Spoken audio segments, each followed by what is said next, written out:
Assalamualaikum warahmatullahi wabarakatuh. Bismillahirrahmanirrahim. Alhamdulillahi rabbil alamin. Wassalatu wassalamu ala sayyidina Muhammadin wa ala alihi wa sahbihi ajma'in. Allahumma inna nastahdika li arsyadi amrina wa zidna ilman yanfa'una. Qala al-imam al-muallif rahimahullahu ta'ala wa nafa'ana bihi wa bi barakati ulumihi wa ghafara lahu wa li masyayikhihi wa li masyayikhina amin. Wa salatul istikharati wal hajati wat tasbihi, dan salat sunnah berikutnya salat istikharah, salat hajat, dan salat tasbih. Wallahu a'lam bishawab. Segini dulu.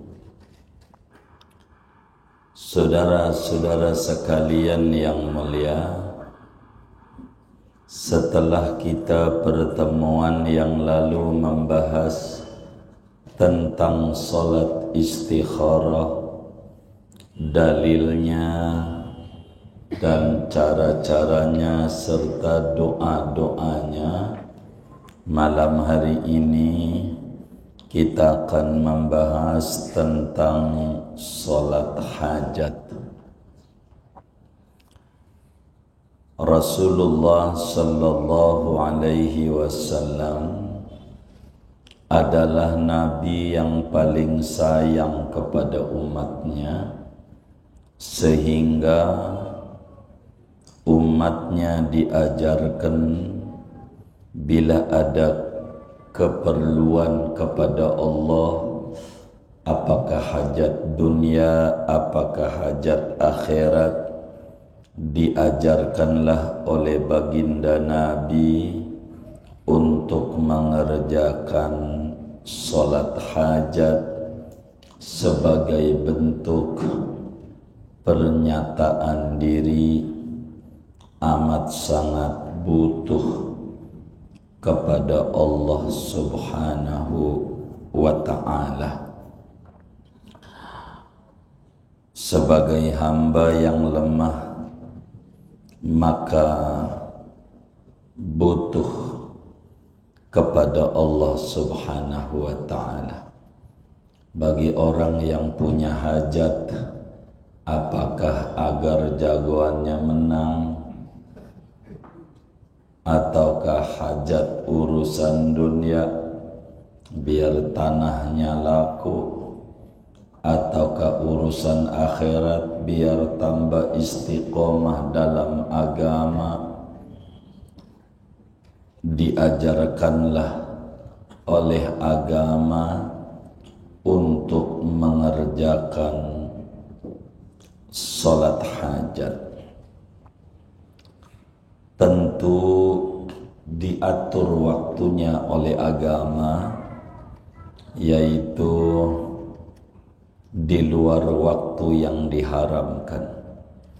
Ba'da salat asar haram sampai maghrib, ba'da salat subuh haram sampailah waktu isyraq. Selebihnya dipersilahkan dia mengerjakan salat hajat apa siang apa malam, mana dia yang bisa saja. Bisanya di siang-siang, bisanya di malam, maka mengerjakannya malam hari. Di dalam hadis yang diriwayatkan oleh Imam Tirmidzi di dalam kitab sunannya, Ibnu Majah juga riwayatkan di dalam kitab sunannya, dari sahabatnya Nabi Muhammad sallallahu alaihi wasallam, Sayyidi Abdullah bin Abi Aufa, kata beliau, qala Rasulullah sallallahu alaihi wasallam, man kanat lahu hajatun ilallah aw ahadin min bani adam falyatawadda wa yuhsinil wudu'a thumma liyusalli rak'ataini thumma liyuthni 'ala Allah wa liyusalli 'ala an-nabiy sallallahu alaihi wasallam thumma liyaqul du'a al-hajah. Kata baginda kita Nabi besar Muhammad sallallahu alaihi wasallam, siapa saja orangnya, apa laki apa perempuan, orang kota, orang kampung, Arab atau non-Arab, punya hajat kepada Allah atau ada hajat kepada orang, mau nagih utang, apa aja hajat, maka kata Nabi, yang punya hajat tuh hendaklah wudu. Dengan cara sempurna dia wudunya, dikerjakanlah sunnah-sunnah wudunya, baik sunnah sebelum wudu maupun sunnah ketika wudu maupun sunnah sesudah wudu.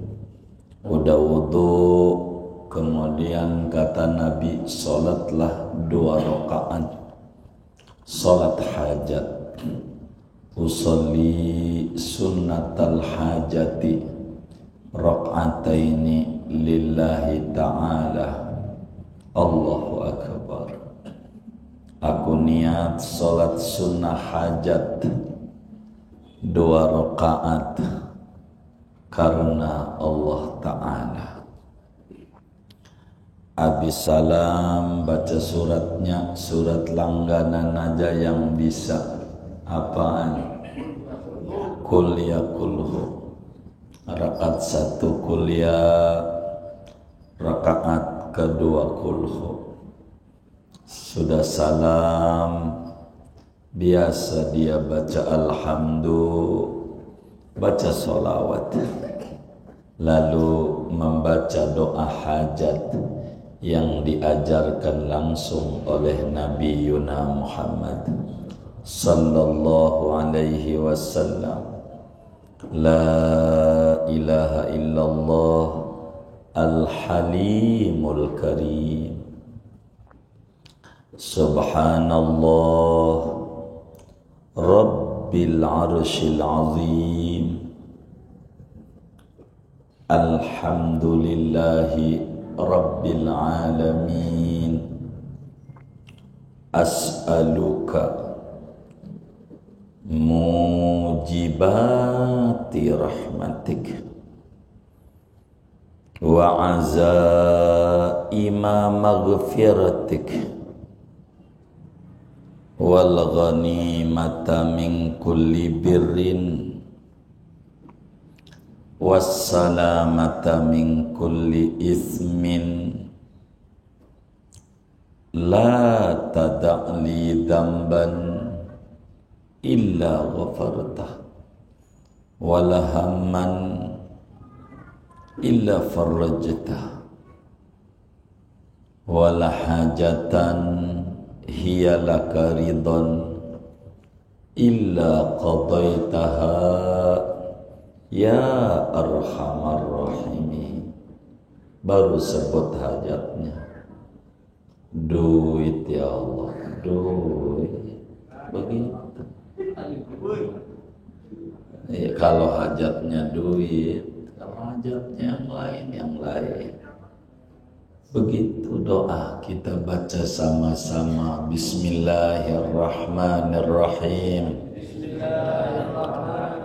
La ilaha illallah Al-Halimul Karim. Subhanallah Rabbil Arshil Azim. Alhamdulillahi Rabbil Alamin.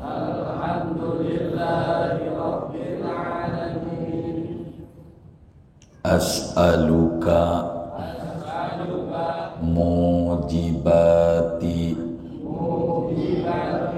rahmatik wa azaima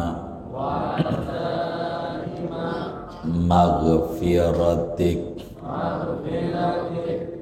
wal ghanimata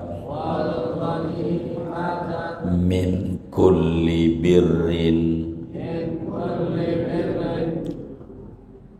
wassalamata min kulli ismin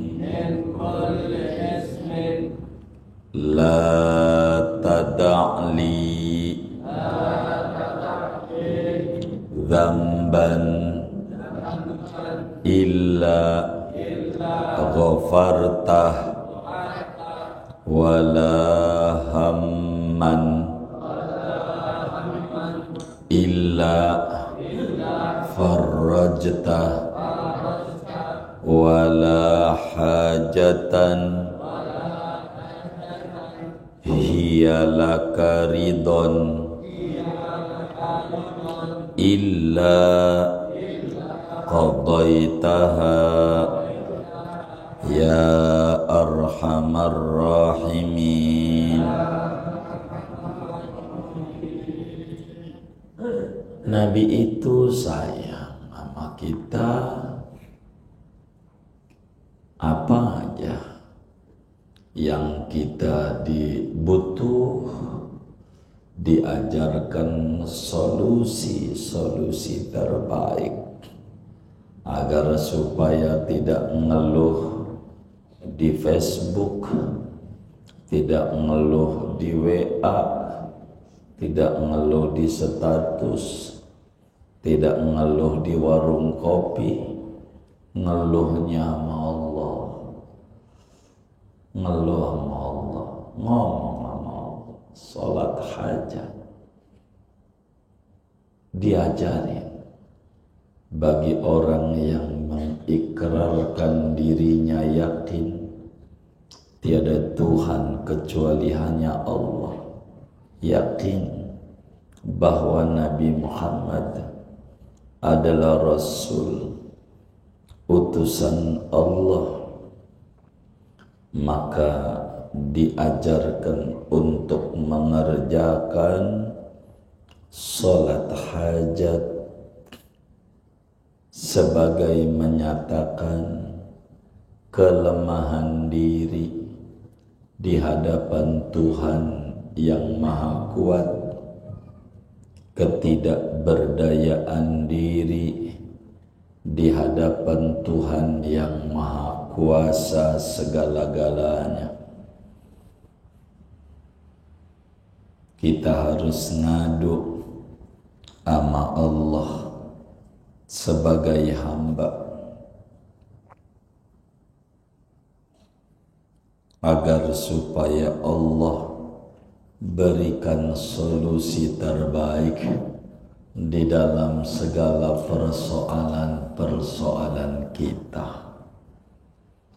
Ini sholat hajat namanya. Saudara, sholat hajat tuh enggak satu sahabat doang yang diajarin, tapi banyak, ragamnya juga banyak ragamnya. Ada sahabat Nabi namanya Utsman bin Hunayf.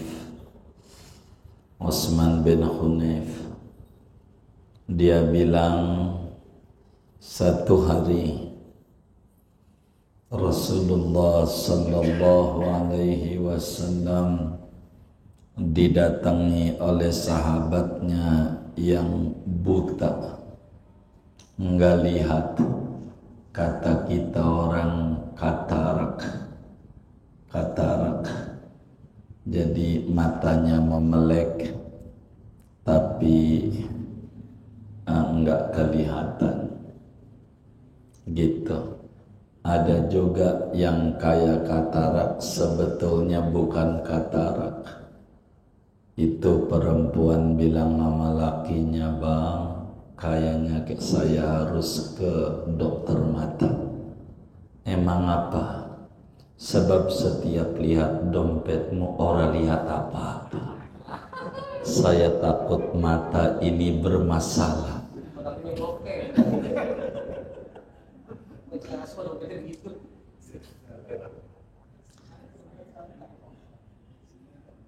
Jadi dia datang sama Nabi besar Muhammad sallallahu alaihi wasallam. Dia bilang, "Ya Rasulullah, saya ini kurang lihat matanya. Doalah buat saya." Kata Nabi, "Sholat hajat aja. Sholat hajat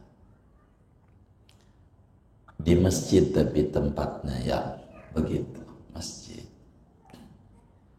Jadi ente wudu dari rumah."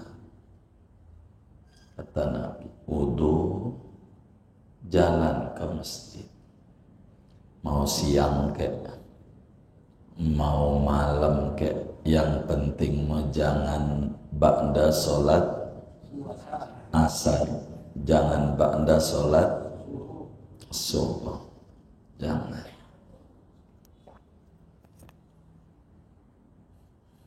Ente sholat, udah sholat 2 rakaat hajat, udah suratnya surat langganan aja, kuliah kulu, udah salam, kamu doa begini.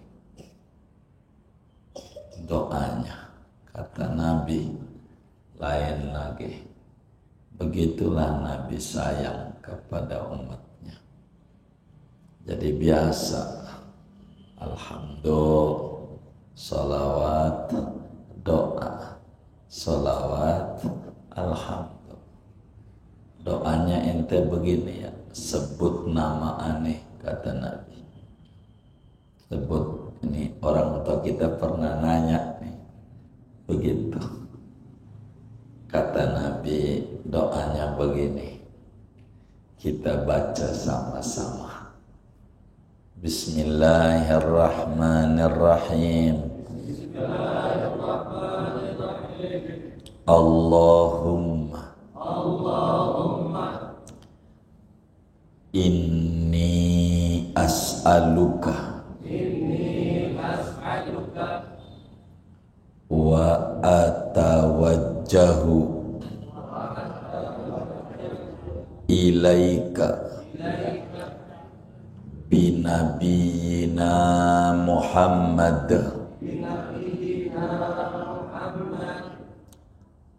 sallallahu alaihi wasallam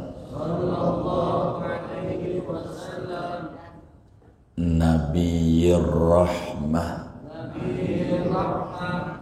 ya sayyidi ya Rasulullah inni atawajjahu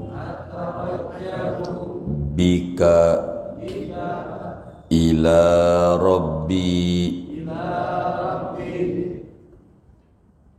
liyaqdiya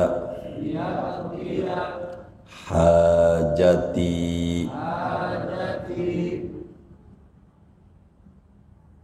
titik Allahumma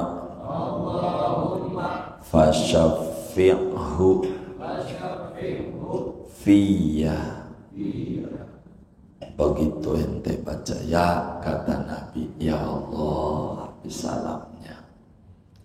Sungguh aku mohon kepadamu.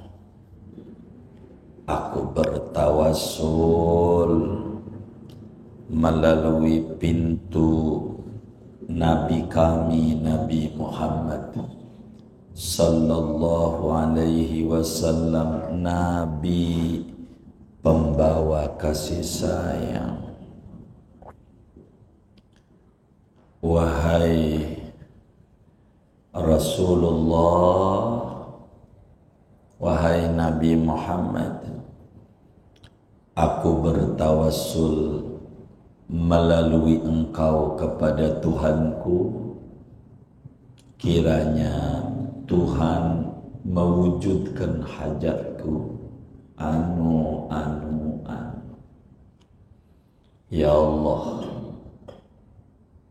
perkenankan syafaatmu pada Nabi Muhammad untuk diriku. Bahasa kampungnya singkat aja, ya Rasulullah tolongin aneh. Gitu aja, yang gampang kan begitu ya. Gitu biasanya nanya tuh bapak kita nih, kenapa ya Rasulullah tolongin saya? Emang Nabi yang ngajarin tawassul bid'ah. Waktu ngajarin Nabinya hidup-hidup, doanya depan Nabi, enggak di masjid, jauh dari Nabi. Sesudah wafat Nabi, meninggal dunia, yang dengerin Nabi ngajarin ini namanya Utsman bin Hunayf, sahabat Nabi, kiai gede. Setelah kurang lebih 20 tahun Nabi wafat, datang nama dia ngeluh ama Yai Utsman bin Hunayf, sahabat Nabi. Aduh, saya pengen ketemu presiden Utsman bin Affan, sulit banget, susah. Bantuinlah, bilangin biar ketemu. Kata Utsman bin Hunayf, udah ente sholat hajat aja, Nabi dulu ngajarin. Sholatnya di masjid, wudhu di rumah, sholat hajatnya di masjid 2 rakaat. Habis sholat doanya begini, Allahumma inni as'aluka wa atawajjahu ilaika binabiyyina Muhammad sallallahu alaihi wasallam nabiyyir rahmah ya sayyidi ya Rasulullah, inni atawajjahu bika ila rabbi liyaqdiya hajati, Allahumma fasyafi'hu fiyya. Baca aja, ente bilang aja, ya Rasulullah tolongin ana. Dikerjakanlah oleh sahabat ini. Akhirnya tidak berapa lama lagi ketemu sama Sayyidi Utsman bin Hunayf. Dia bilang ketemu, makasih Kiai, ente bilangin tuh Presiden Utsman. Akhirnya yang lama nih gak bisa ketemu, jadi ketemu, malah dipanggil duluan, datang belakangan. Makasih atas dibilanginnya. Kata Utsman bin Hunayf, sejak aneh ketemu ente, aneh gak ketemu sama Sayyidina Utsman. Enggak. Emang itu sholat hajat. Biar kata Nabi udah di dalam baka, lu begitu dah kalau punya perlu. Kerjain. Allah ijabah hajatnya. Diajarin. Jadi muslim tuh datang sama kiai minta bimbingan dan arahan. Jangan datang sama dukun. Dikata dia orang pinter, berarti dia orang goblok yang datang. Dia orang pinter. Dia datang sama dukun. Dukunnya merem-merem. Kata dukunnya, ini masalahnya kamu ini ada yang benci, ada yang sentimen. Siapa itu? Siapa yang jelas? Mbah yang jelas tuh. Merem lagi. Ini bukan orang jauh ini. Bukan orang jauh. Kata kita, Mbah yang jelas. Siapa namanya tuh? Siapa Mbah? Merem lagi Mbah. Enggak perlu tahulah namanya, takut fitnah. Kata si bagi duit aja sama si Mbah. Bagi duit.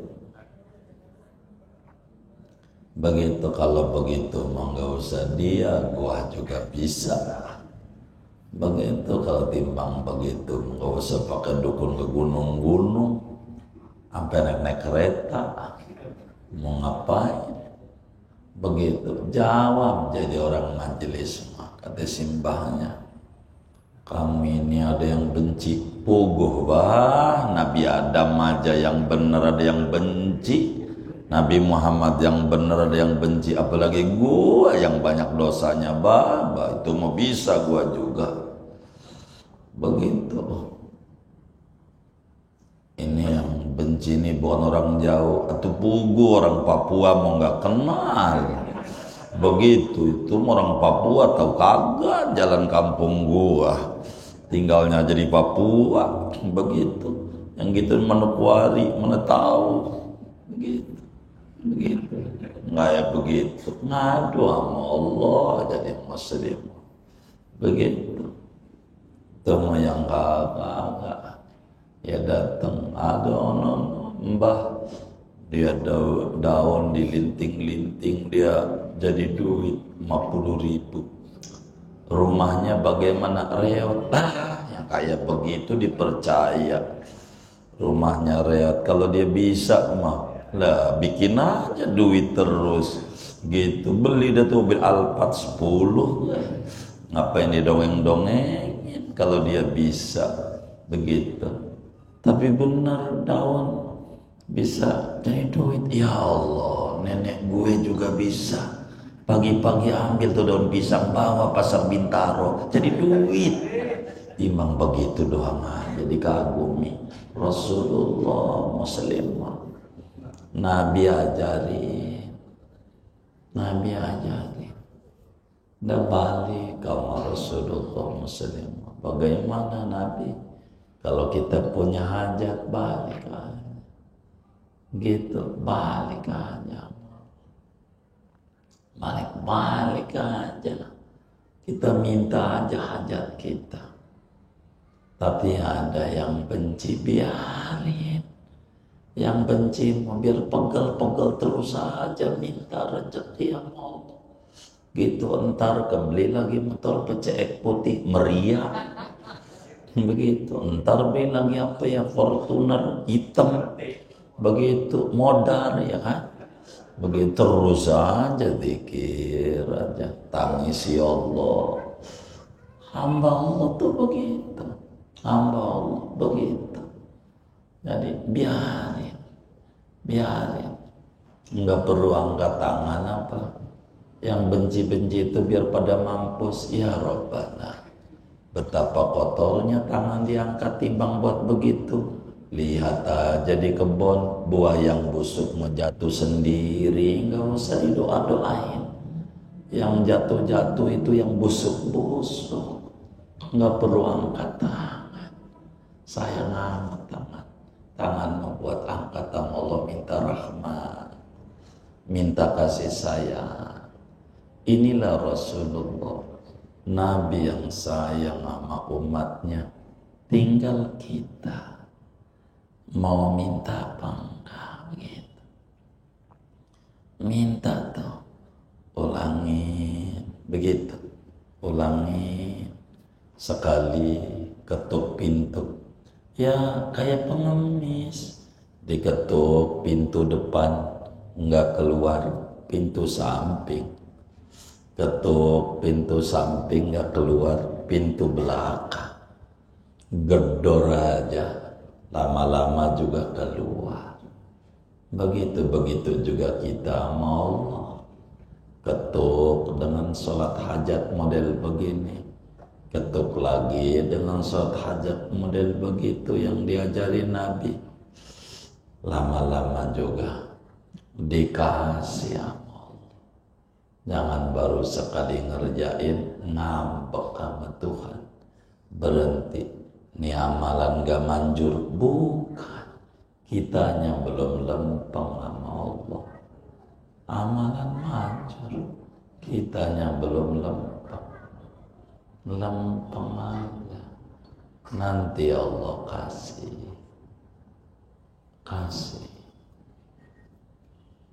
Ada lagi sholat hajat itu yang Imam Ghazali tuliskan di dalam kitab Ihya Ulumuddin. Kalau itu malam ngerjainnya, tapi bukan 2 rakaat, tapi 4 rakaat. Salat hajat 4 rakaat.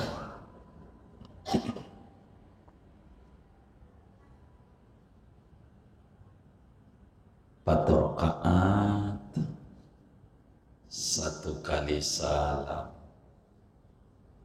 dengan 1 kali tasyahud. Jadi diri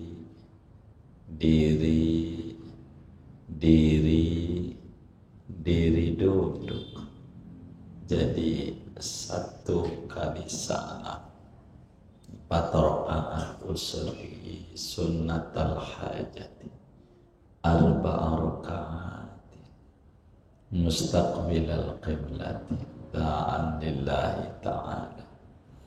Aku niat sholat sunnah hajat 4 rakaat menghadap kiblat karena Allah Ta'ala.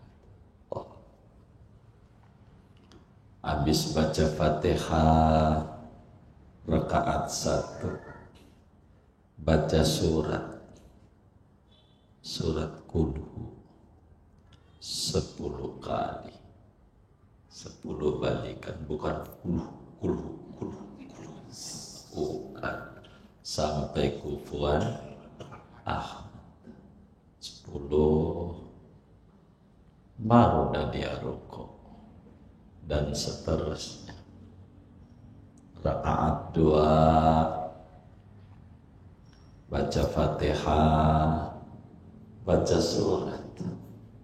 suratnya Qulhu lagi 20 kali.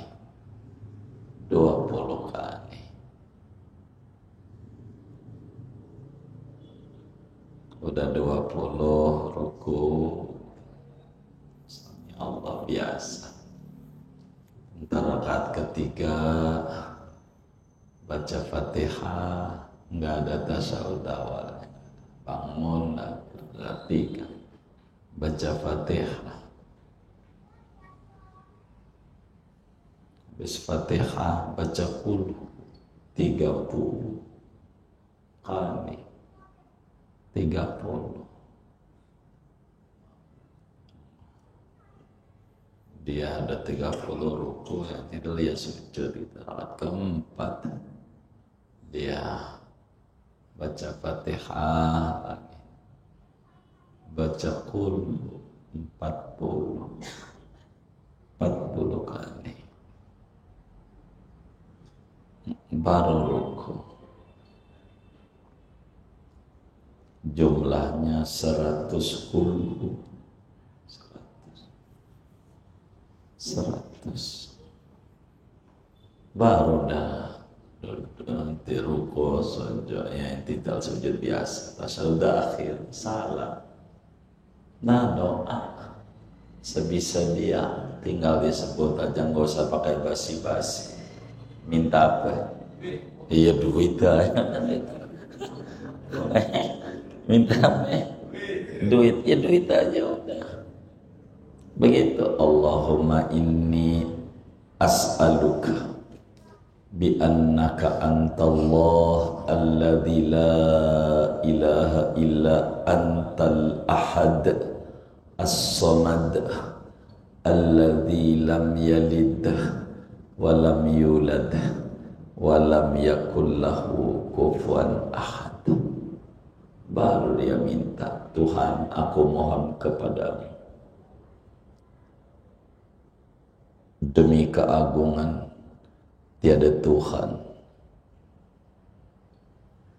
kecuali Engkau yang esa tempat bergantung hajat hambanya, yang tidak beranak, tidak beranak, tidak ada yang setara dengannya. Aku minta anu begitu. Jalani. Begitu jalani. Dahsyat. Kalau dikerjakan barokahnya banyak. Jadi Nabi itu sangat sayang kepada umatnya aja yang kurang mau mendekati Nabi Muhammad, kurang mau akrab diri dengan Nabi. Diajarin kita minta mau minta, habis itu Anda ada hajat yang gak diijabah, jalanin itu 7 kali 7 malam, berarti paling dikit kerjain udah barakah.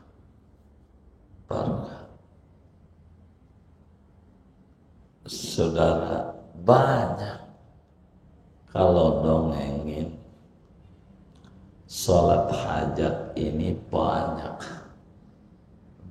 ragamnya. Ada juga sholat hajat yang diajarkan oleh Imam Syafi'i, ulama besar pembangun mazhab Syafi'i, yang Imam Syafi'i dapat dari Nabi Khidir alaihi salam. Disebutnya salatul hajah li alfi hajah. Ini salat hajat untuk 1000 macam kebutuhan. Butuh sehat badan, sehat jiwa, sehat keluarga, sehat anak, sehat perusahaan, sehat kantong, sehat dompet, sehat temannya. Diajarin nama Imam Syafi'i. Kalau kita punya hajat, kata Imam Syafi'i, salat hajat aja dah. Kata Imam Syafi'i, 2 rakaat aja. 2 rakaat. Imam Syafi'i dari Nabi Khidir 2 rakaat aja.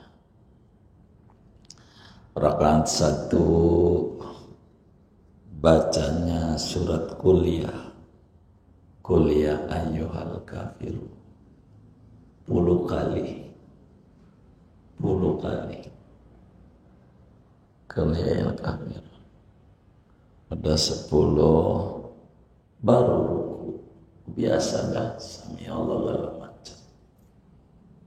Sampai sujud rakaat 2 baca Fatihah, baru baca qul 10. Jadi Imam Syafi'i mah kuliah 10, kulhu 10.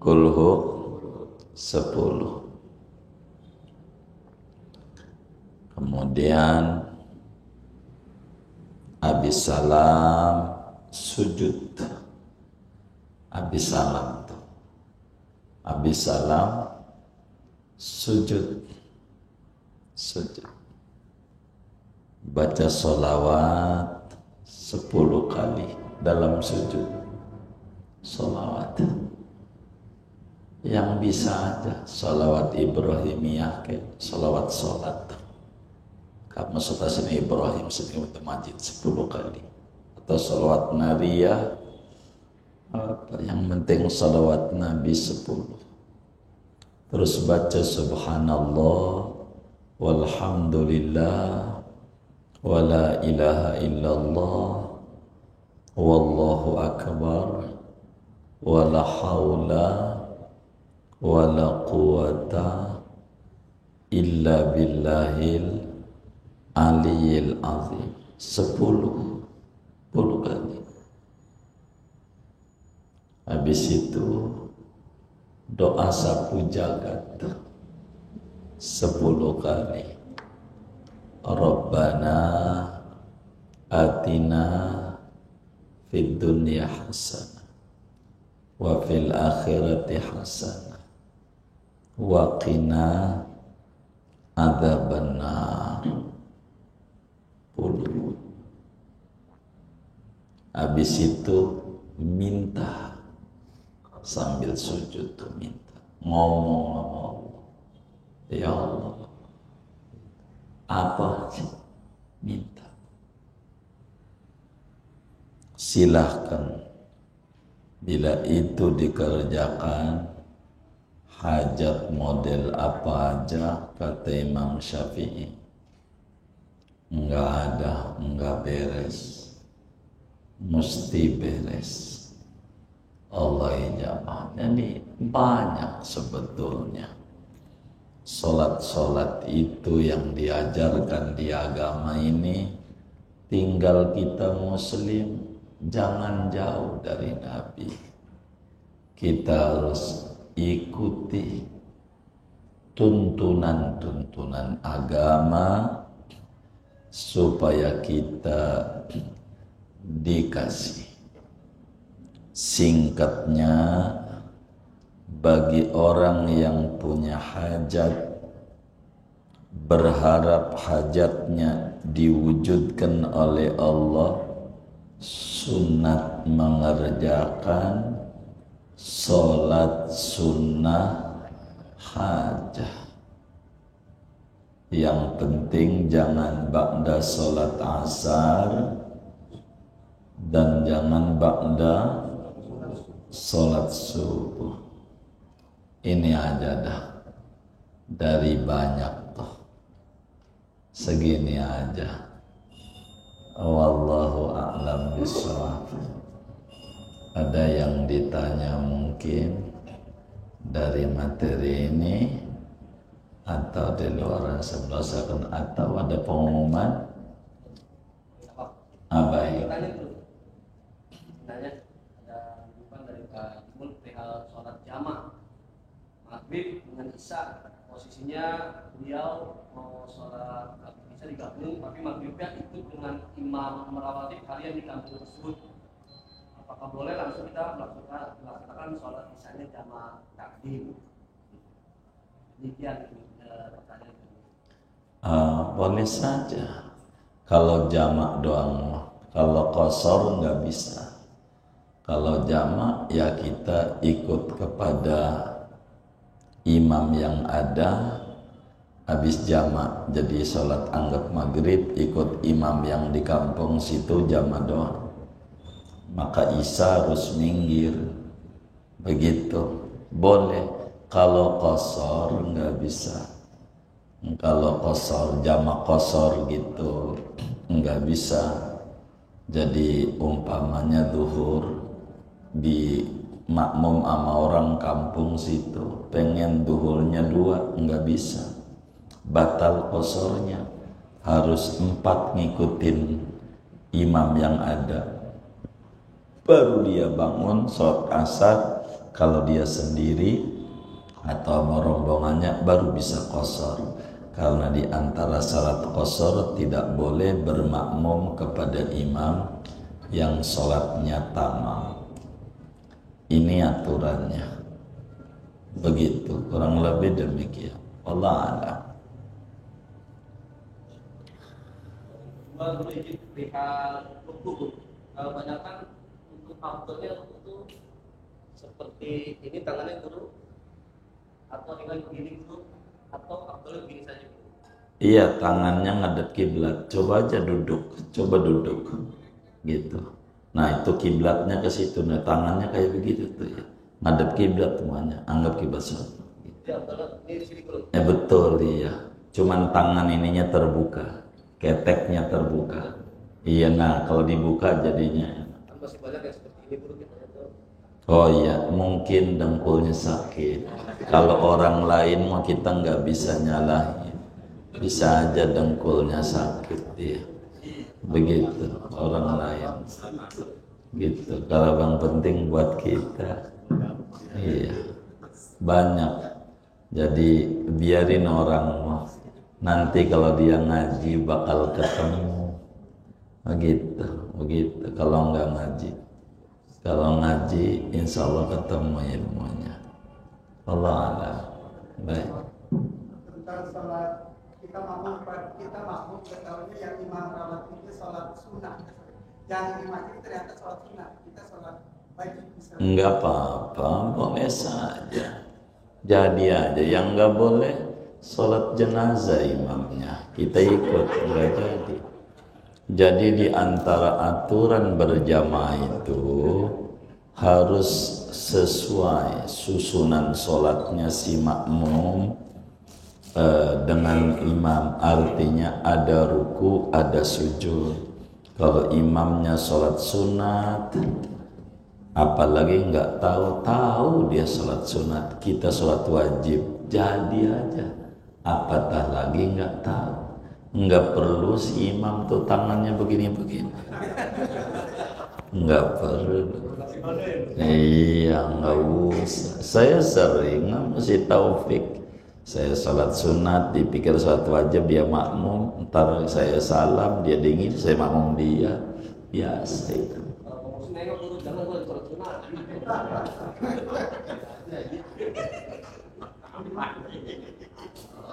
Satu lagi terkait sama aurat wanita.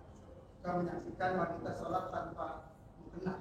Artinya dia pakai atau gini aja gitu. Yang penting harus dipahami oleh wanita adalah auratnya dia wajah yang terbuka sama dua telapak tangan. Selebihnya kalau dia ditutup, teknisnya dia mau pakai celana ke, mau pakai mukna ke, yang penting ininya terbuka dan wajahnya terbuka, jadi aja. Yang penting kaki harus pakai kaos kaki, dia kan kelihatan kakinya kalau nggak pakai mukna. Yang penting dia harus pahami auratnya. Cuman kalau kita ngomentari orang Pak, sampai kiamat nggak bakal kelar Pak. Kalau ngomentari kesalahan orang, yang enak itu mengomentari kesalahan diri. Itu baru tuh cepet paham. Sebab kita akan ketemu kekurangan orangnya, sholatnya ini.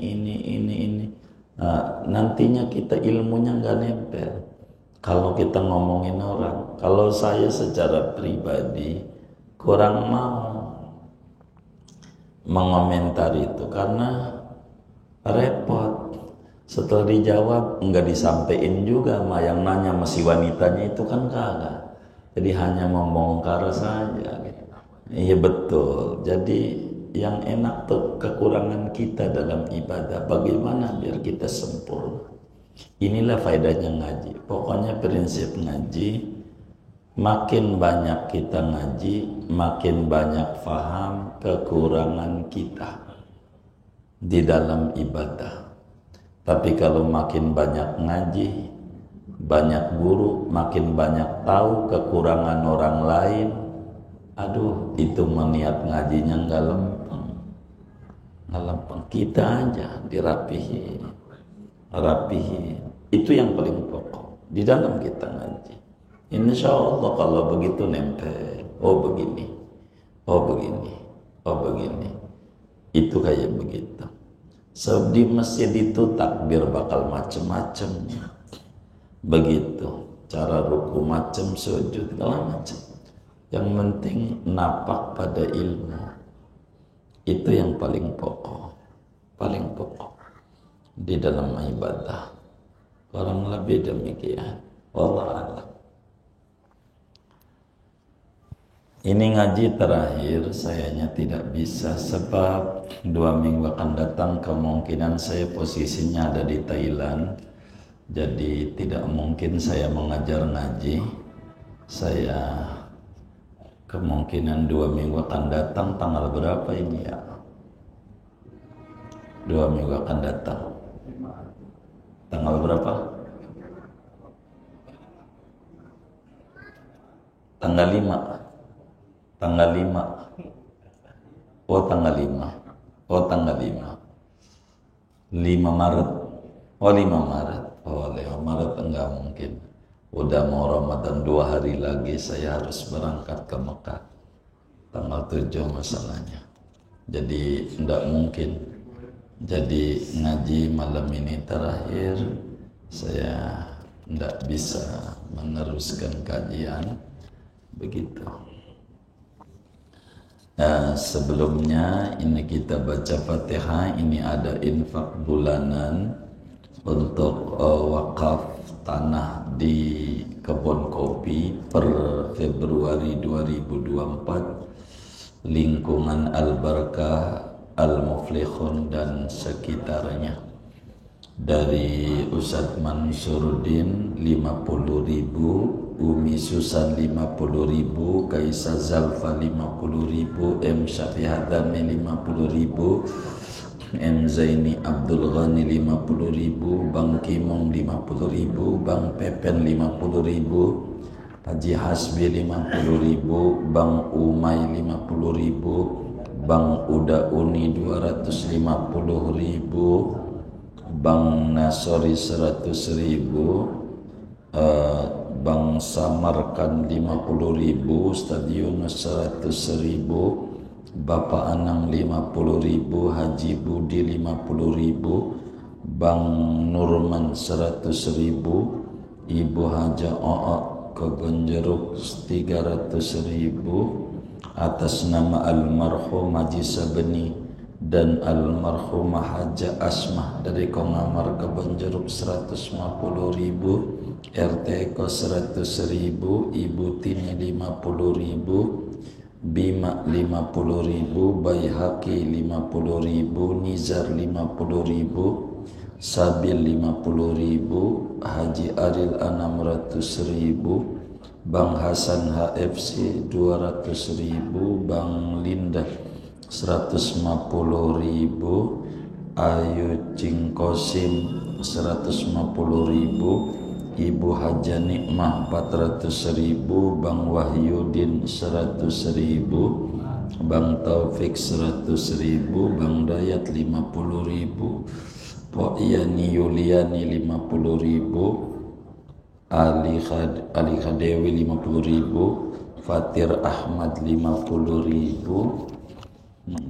Bang Piandura 150.000, Bang Bandi 100.000, Bang Riko 50.000, Mbak Rica 50.000, Bunda Sulis 50.000 atas nama almarhum Budiman 50.000, Bang M Mista 250.000, Bang Didin 50.000, Mas Aris 50.000, Hajiatno 300.000, Bang Husni 50.000, Pok Lela 50.000, Nabil Husni 50.000, Bilal Husni 50.000, Sahril Husni 50.000 atas nama almarhum Bapak Nani 50.000, atas nama almarhumah Ibunda Arpia 50.000, Umar 50.000, Bagir 50.000. Kita baca Fatihah. Mudah-mudahan infaknya para hamba-hamba Allah ini diterima oleh Allah, diganti berlipat-lipat ganda, diberikan rezeki yang luas, yang halal, yang barakah. Allah kabul hajat dunia hajat akhiratnya, Allah lancarkan usaha-usaha dan ikhtiarnya, dan Allah sampaikan ganjaran pahalanya kepada almarhum almarhumah semua yang beliau niatkan kubur mereka menjadi raudhah min riyadil jannah. Allah curahkan limpahan ampunan, rahmat dan keridhaan di alam kuburnya. Bitilkan niat wa da'awat al-Fatihah.